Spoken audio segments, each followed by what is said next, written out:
of things, and I want to have a voice in hip hop. I want to have a voice. I want to be able to speak and people listen.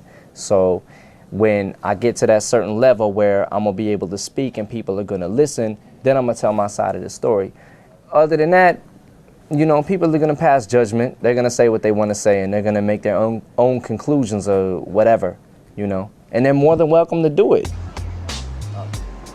Hey yo, my album is out today. Go buy it. Hey yo, I'm nobody. Go get my album. You and your album. I love it. Hi, my name is Chicka Slim Shady. Slim Shady is like my introduction to the world. Slim Shady is gonna be the record that like promotes the album before it comes out and like gets it up to where it needs to be. You know what I mean? For me to like establish my following throughout the world. You know what I mean? It's like Just Don't Give a F was like a record that was just kind of thrown out there for the underground, establish that, build the foundation, and then Take My Name Is, take it up here. You know what I mean? Music is part image, but overall, music is music. Music is not visual. You know what I'm saying? You hear music, you listen to music. When it boils down to it, it's what the person is saying. It's just, music is just like football or any sport. If you're good at it, you're good at it, and it don't care what color you are, what you look like, or nothing like that. You know what I'm saying? If you're good, you're good. If you got it, you got it. If you don't, you don't. And you ain't gonna make it, you know? And if you do, if you got what it takes, then you're gonna make it, you know? Slim Shady won't, obviously. I'm a failure, but. My debut album, nobody knew what to expect from me. There was no expectations of me. It was like I just came out and it was like I kind of maybe hit people off guard, you know what I'm saying? And there wasn't anything to live up to besides my underground fans, you know? There wasn't any expectations to live up to the world. So I kind of just came out, did what I do.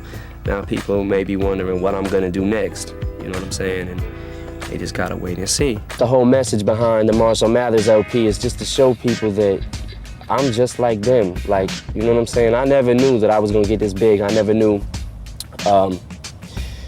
any of this was gonna happen to me.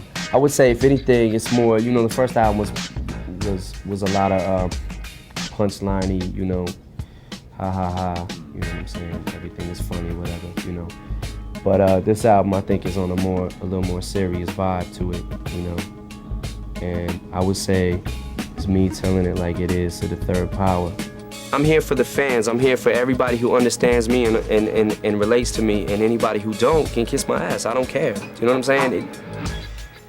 It doesn't matter to me. I don't care. I don't care. I don't care! I've really learned to calm down, you know what I'm saying? And assess the situation, you know, and realize that, you know, this is what I'm doing and this is my job, and you know, I can't, if I let fame get the best of me, you know what I'm saying, I'm gonna self-destruct, and I don't wanna self-destruct. You know, I have a little girl at home that I gotta see her hit 40. I do my music, I don't try to compromise my style or my voice, you know, for anybody. You know, I got a voice, I got an opinion, I wanna voice it, you know. I think that some people are a little bit too uptight and take things a little bit too serious. And I think that just to let me get to him, you know what I'm saying? Who am I? Why you let me get to you, you know? Eminem is the rapper, Slim Shady will kill you, and Marshall Mathers is the person like behind the whole, you know, mask or whatever. That's the way I see it. This record came out and it blew up enormously, and you've sort of been embraced by the mainstream. Do you feel you've finally gotten the respect that you've deserved all along? Yeah, I'm definitely feeling it. You know, it's always gonna be mixed with every artist that comes out. You know, you're gonna feel hate, you're gonna feel love, and in the areas where I feel like I need to feel it, I'm feeling it. So, is it weird for you to be out with a record that's not, you know, no one's like freaking out or protesting you? It's just sort of like we love Eminem. Yeah, that's a little weird. Yeah. Is it possible to sell 8 million records and still be really, really angry? It is. Of course it is. I mean, if you mean to the effect of I've sold a lot of records and now I've got a lot of money and I've made a name for myself or whatever, so I should be satisfied, that's not true, because now it's not even about the money. It's about music. If I sold 100 million records and had all the money in the world, I would still love to do what I'm doing.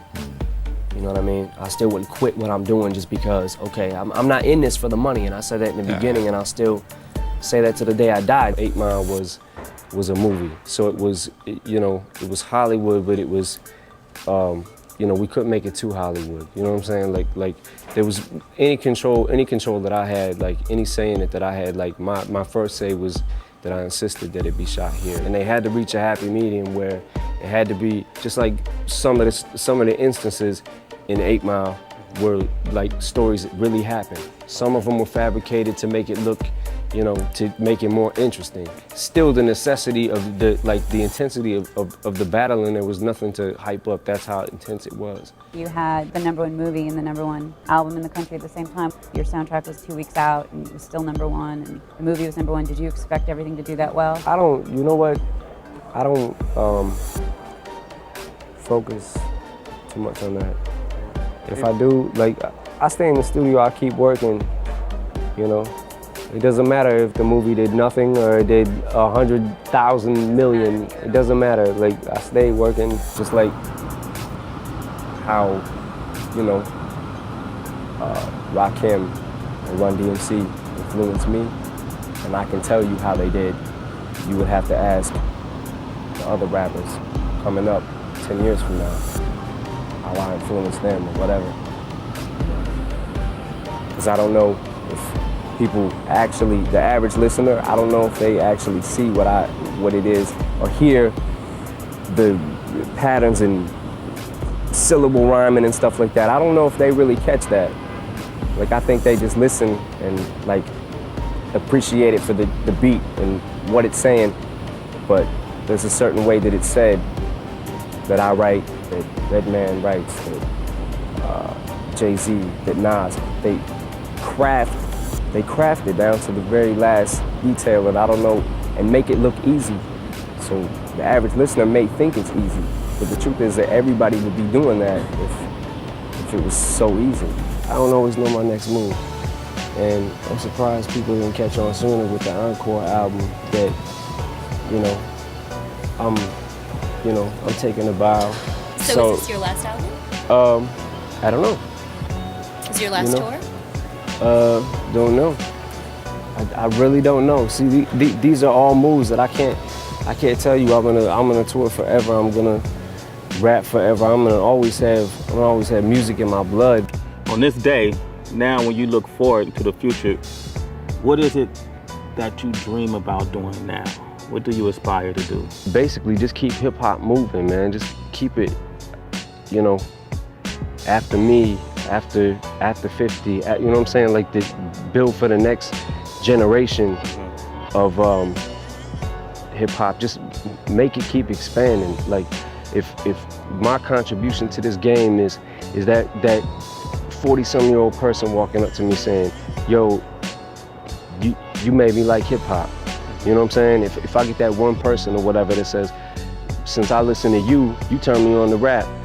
Now I went and bought, you know, Nelly's album. I went and bought, you know what I'm saying, like Jay-Z's album. Whatever my contribution, if it's that, then so be it. Whatever it is to help the growth of hip hop, to help keep expanding it and build.